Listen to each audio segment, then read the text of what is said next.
Ubu tuvugana ibinyamakuru byinshi hano kwisi uko byari ko byibaza byandika kandi bivuga ati koko dushobora kubona intambara ya gatatu y'isi kubera ko turabona zino ntambara kwisi ziri hagati y'ibihugu naje twavuga ngo ni ibihugu bikomakomeye hano kwisi tuvuze puissance mondiale turaza kubona ibihugu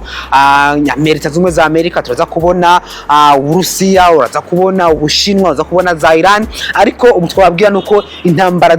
zihangayikishije isi intambara zibiri ko ziraba ni hagati y'igihugu ca Ukraine n'Uburusiya ndetse n'intambara iherutse gukwiza iminsi renga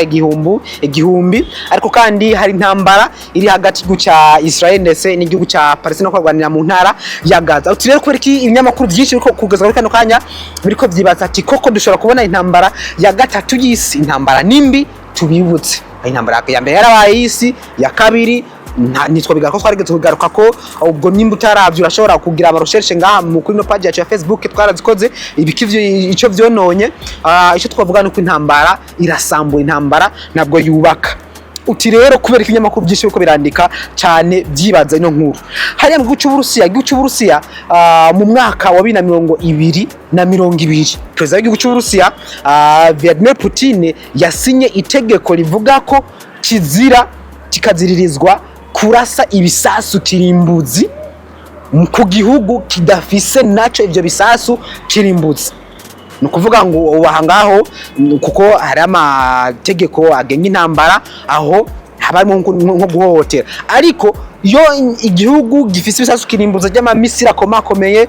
ashobora kurasana n'ikindi gihugu giye kuraba Leta Zunze Amerika arabifise Uburusiya Ubushinwa za Iran za Iraq ivyo bihugu birafise ivyo bisasu kirimbuza giye kuraba intambara ikiraba hagati yake n'Uburusiya Ukraine ivyo bisasu ntavyifise ariko mu mezi abiri asigaje ku butegetsi ndavuga uno munsi utwara Leta Zunze Amerika ni President Joe Biden ariko urazi ko amatora yabaye twagarutse kwa no muri Live Show ndetse n'imutashoboye ico kiganiro twabigarutse ko impamvu Trump yatsinze amatora mu za Amerika nivyo Trump president agira 47 agiye gutwara mu za Amerika re guhera mu kwezi kwa mbere nuko rero mu mezi abiri asigaje bisa nkaho ariko avyura kantu benshi bariko bari bazati uyu mu mwanya asigaje mu mezi abiri asigaje ashobora kuva hatanguje intambara yisigira gatatu ivyo byatangu nyuma yaho rero umwana wa Donald Trump yanditse avuga ati koko ibintu ko yakorwa na president Joe Biden mu Leta Zunze Amerika ariko asa n'ugomba gukora ibintu bibi bizotuma papa wanje ari we Donald Trump ashikira mu novuga ngo mu bihe bibi bya Leta Zunze Amerika ndetse muri rusangi n'intambara ikintu yakoze rero president Joe Biden nuko yahaye igihugu ca Ukraine ibisasu kirimbuzi kugira ngo gushobora guhangana n'igihugu c'Uburusiya ndetse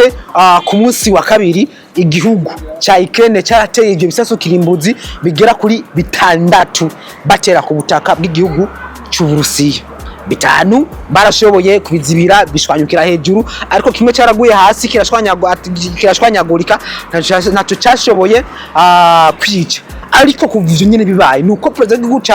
c'Uburusiya Putin yahise aja ku televiziyo y'igihugu ndetse anatumako abakomako mu gisirikare ndetse no muri leta acahindura ryategeko ryavuga ko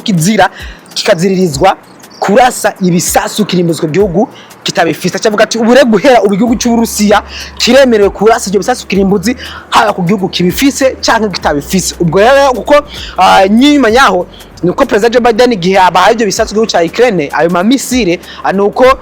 yamuhaye uruhusha anamubwira ati ubu rero twebwe nka zimwe za Amerika turagwahaye uruhusha rasa izo misire ku butaka bw'igihugu c'Uburusiya ivyo abarusiya bakibimenya nuko president Putin yaravuze ati mwebwe abanya Ukraine nimwahirahira mugakora ico kintu mugakora iryo kosa ikintu tuzokora tuzohita dufuta igihugu ca Ukraine kwikarata y'isi mu kibagirwe ku bisasu dufise ati tuzoca twihora kandi muzovyicutse inyuma y'imisi biri gusa ico gihugu ca Ukraine caciye kirasa ivyo bisasu urumva ko yamaze guhindura iryo tegeko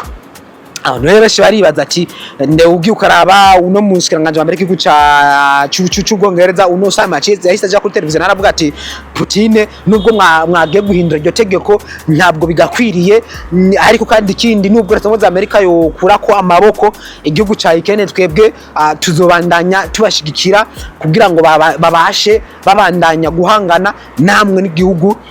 c'Uburusiya, ariko Putin akaba yarakaye yashavuye kandi yavuze koko vuba agiye rero gutera ivyo bisasu kuri ico gihugu ca Ukraine. Ikindi mwomenya nuko igihugu c'Uburusiya ku bisasu gifise bakaba bafise n'ibisasu baherutse no kuvuga ati twe ibisasu turabifise, bavuga ko ivyo bisasu rero bifise umuvuduko urusha uwijwi. Hagijwe naryo rifise umuvuduko genda nimba ufise smartphone cyangwa ufise nyabwonko yawe yandika vitesse diso, barakubwira ko ajya ubu nk'ubu ndiko ndavuga ijwi ryanje ku metero, novuga ngo ku musegonda ijwi ryanje bagiye ku metero 340. Ibaze ijwi rifise umuvuduko ku metero navuga ngo imetero 340 ku isegonda. Rero bavuga ko ivyo bisasu bafise birusha umuvuduko wijwi novuga ngo ivyigujije inciro 10. Nivyo rero bavuga ati bagiye kuratsa, ariko kandi igihugu c'Uburusiya kikaba gifise n'ibisasu bishobora no kurimbura isi yose sinzima. Abantu benshi baribaza uko niwumva Ukraine yarashe mu Burusiya, ukumva Burusiya barateye igihugu ca Ukraine, Leta Zunze Amerika vyivangamwo hama igatera aho nta kibuza ko ugiukara ibihugu bishigikira igihugu ca Ukraine ndetse n'ibihugu bishigikira igihugu c'Uburusiya navuga ngo nta makengo dushaka guca tubona iki intambara ya gatatu y'isi. Ariko ivyo vyose nuko yabanje kugabisha President Putin w'igihugu c'Uburusiya. Ariko kandi ikindi twonavuga nuko ugiye kuraba ibihugu bitari bike bakaba bagerageje guhanura Putin, mugabo bisa nkaho Putin kandi vyamurakaje kandi biranamubabaza kuba igihugu ca Ukraine carashije ibyo bisasu kirimbuzi ku butaka bw'Uburusiya. Ariko kandi Putin ati ni nijyambere misile igisasu kirashwe ku butaka bw'Uburusiya cakorewe ku mugabane wa Leta Zunze Amerika. Ubundi bwa benshi murazo bakurikana politike naho turi kurana hano muri Seraf cyo mutwe nakutwana murabizi, Leta Zunze Amerika bifata igihugu c'Uburusiya nk'umwasi waco wa mbere. Abantu rero benshi bariko baribaza ati dushobora kubona intambara gatatu y'isi narasa, ariko cyo nta bintu twatwifuza by'intambara, cyo twifuza amahoro gusa. Abasaba ke rero bakaba bariko baregera Putin kugira ngo ashobore